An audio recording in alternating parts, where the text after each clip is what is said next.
প্রিয় দেশবাসী, আমি আজকে কিছু বিষয় নিয়ে আপনাদের সামনে আলোচনা করব। অর্থাৎ আমি যেই বিষয় নিয়ে প্রতিবেদন করতেছি সেটা হচ্ছে জমি জমা সংক্রান্ত বিষয় নিয়ে, দেশের কিছু পরিস্থিতি নিয়ে। দেশের বিভিন্ন জায়গায় বিভিন্ন স্থানে সাধারণ মানুষ বিভিন্নভাবে অবহেলিত, লাঞ্ছিত, অপমানিত। তো আওয়ামী লীগ সরকারের থাকা অবস্থায় অনেক মানুষ, যারা আওয়ামী লীগ করতো তাদের ভিতরে কিছু সংখ্যক লোকজন বিভিন্ন সময় বিভিন্ন মানুষকে মানে ধুমকি দিয়ে, অর্থাৎ দাপট দেখিয়ে জমি জমা দখল করত, সাধারণ মানুষকে হয়রানি করত। সেই প্রভাবটা এখনো রয়ে গেছে। এখন আওয়ামী লীগ সরকার নামে মাত্র পালিয়ে গেছে, কিন্তু এদেশে আওয়ামী লীগ সরকারের অনেক লোকজন, অনেক দস্যু লোকজন, অনেক ডেঞ্জারাস লোকজন, অনেক সন্ত্রাস, অনেক ভূমিদস্যু এখনো রয়ে গেছে। তারা এদেশের প্রশাসনের ছত্রছায়া এখনো চলছে এবং তারা এখনো বিভিন্ন জায়গায় তাদের প্রশাসনের ছত্রছায়া থেকেই সাধারণ মানুষকে বিভিন্নভাবে হয়রানি করছে।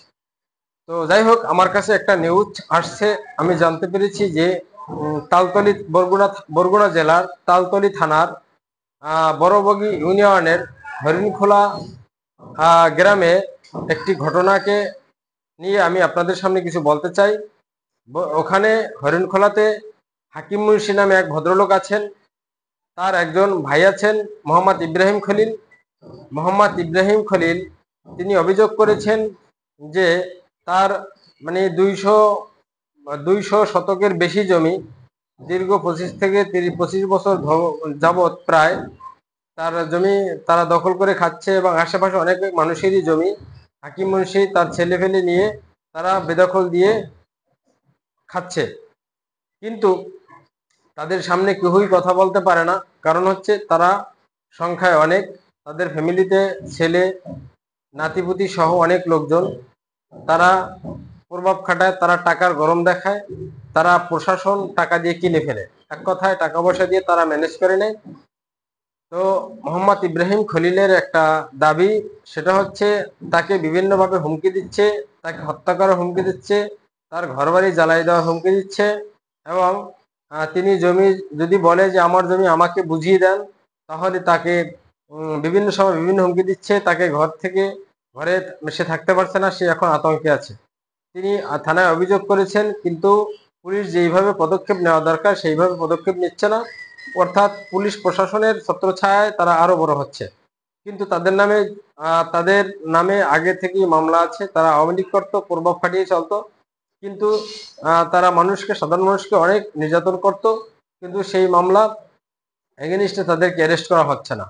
যাই হোক, মোহাম্মদ ইব্রাহিম খলিলের দাবি অনুপাতে আমি খোঁজ নিলাম, সবকিছু খোঁজ নিয়ে জানতে পারলাম এলাকার মানুষ তাদেরকে ভালো জানে না, কিন্তু তাদের সামনাসামনি কোনো কথা বলতে পারে না। তাদের কাছে সাধারণ অনেক মানুষ বাকরুদ্ধ, কারণ তারা জমি জমা ঠকিয়ে খাচ্ছে, তাদের সামনে কথাবার্তা বলে কেউ পার পাচ্ছে না। মোহাম্মদ ইব্রাহিম খলিলের দাবি যে কিছুদিন আগে একটি ঘটনা ঘটেছে, গত 11 তারিখ সম্ভবত, 11 তারিখে হবে। ওই দিনকে ওরা মোহাম্মদ ইব্রাহিম খলিল তাকে হুমকি দুমকি দিচ্ছে, সেজন্য তিনি থানায় গিয়েছিলেন একটা অভিযোগ দেওয়ার জন্য। কিন্তু ওই সময় তিনি ওসির সামনেই ছিলেন, তালতলি থানার যিনি ওসি তার সামনেই ছিলেন।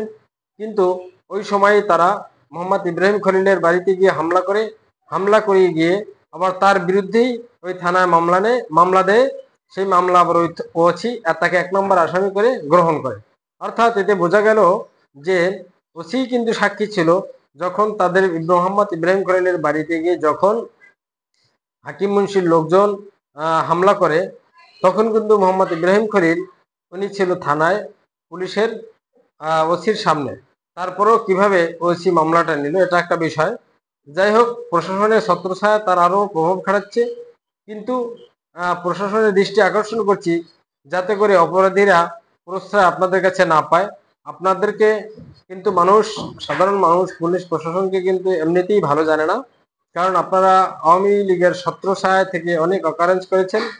আপনারা কিন্তু সাধারণ মানুষের পাশে সবসময় থাকেন নাই।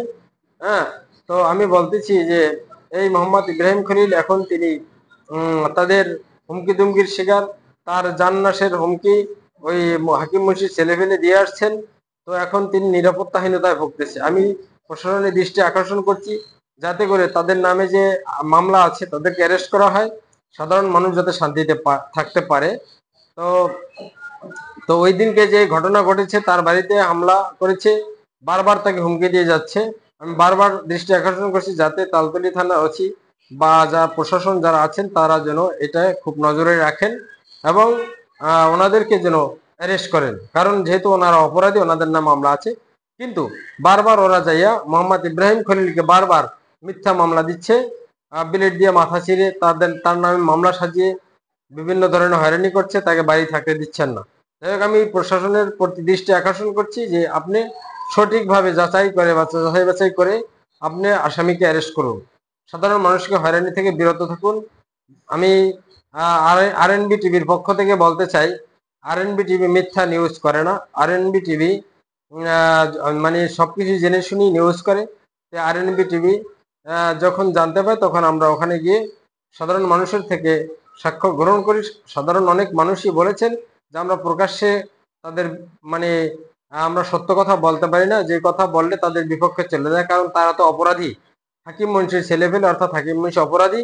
সত্য কথা বললে তারা অপরাধ যে করে সেটা প্রমাণিত হয়ে যায়। এই কথা সবাই প্রকাশ্যে অনেকে বলতে পারেন না। তাই আমি প্রশাসনের প্রতি দৃষ্টি আকর্ষণ করছি, এই ধরনের অপরাধীদেরকে যেন দ্রুত অ্যারেস্ট করা হয়। ধন্যবাদ সকলকে। বাংলাদেশ আরএনবি টিভি জিন্দাবাদ।